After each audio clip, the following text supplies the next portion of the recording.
Friends, আপনারা জানেন দীর্ঘ 18 বছর পরে বাংলাদেশের বিএনপি পার্টির, বাংলাদেশ ন্যাশনাল পার্টির চেয়ারম্যান তারেক রহমান, খালেদা জিয়ার পুত্র, বাংলাদেশে ফিরেছে। এবং তার ফেরার সঙ্গে সঙ্গে বাংলাদেশের মানুষ আশায় বুক বাঁধছে যে এবার বুঝি দেশে শান্তি ফিরবে, দেশ এবার স্টেবল হবে, শান্তি আসবে।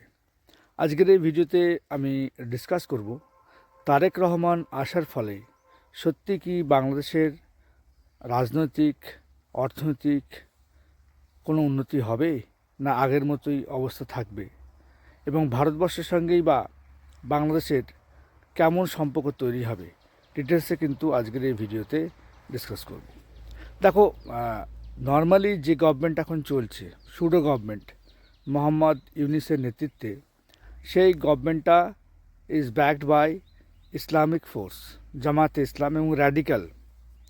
যার জন্য তোমার সরকারের মাথায় যদি কোনো র্যাডিক্যাল গ্রুপ থাকে তাহলে দেশে কোনোদিন শান্তি আসবে না।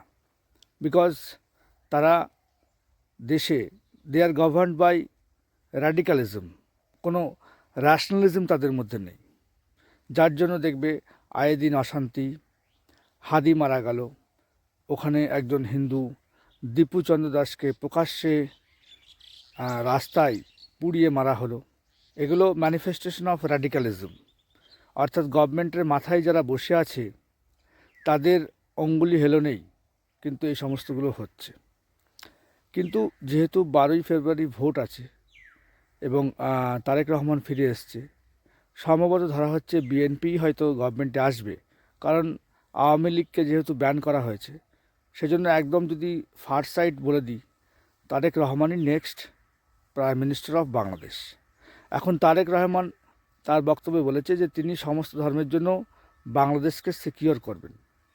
তিনি বলেছেন, no Delhi, no Pindi, Bangladesh first.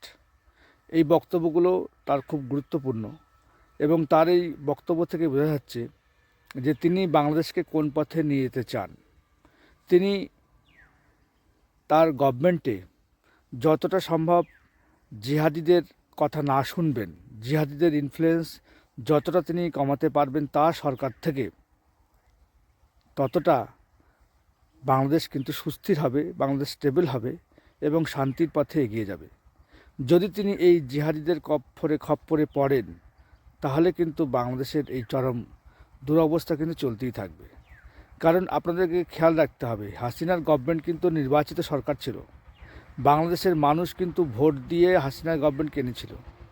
সেই হাসিনার গভর্নমেন্টকে যদি জিহাদিরা উল্টে ফেলতে পারে তাহলে কিন্তু যে কোনো গভর্নমেন্টকে এই জিহাদিরা উল্টে ফেলতে পারে, সে বিএনপি আসুক আর যেই আসুক না কেন।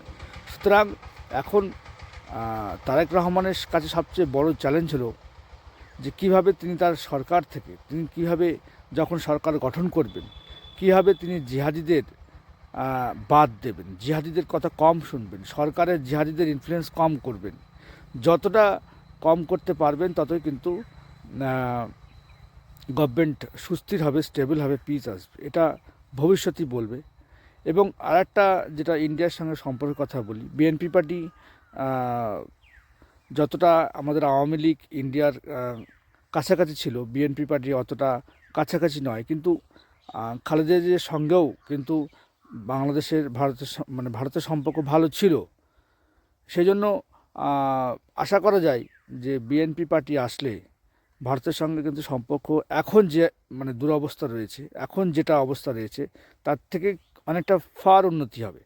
কারণ এখন যে গভর্নমেন্টটা রয়েছে সেই গভর্নমেন্ট কিন্তু আয়ে দিন সেভেন সিস্টার্স নিয়ে কথা বলে, ইচ্ছা করে বলে, অ্যান্টি ইন্ডিয়ান জিগিরটাকে তোলে, ধর্ম প্লাস অ্যান্টি ইন্ডিয়া এই দুটোকে মিলিয়ে তারা জনগণের মধ্যে মত তৈরি করতে চায় এবং বাংলাদেশে টিকে থাকতে চায় এই সমস্ত জামাতে ইসলাম এবং এই সমস্ত র্যাডিক্যালগুলো। সেজন্য তারা বলে বিএনপি পার্টি আসলে অতটা ভারত বিরোধী হবে না, কিন্তু ভারতের অত পক্ষেও হবে না।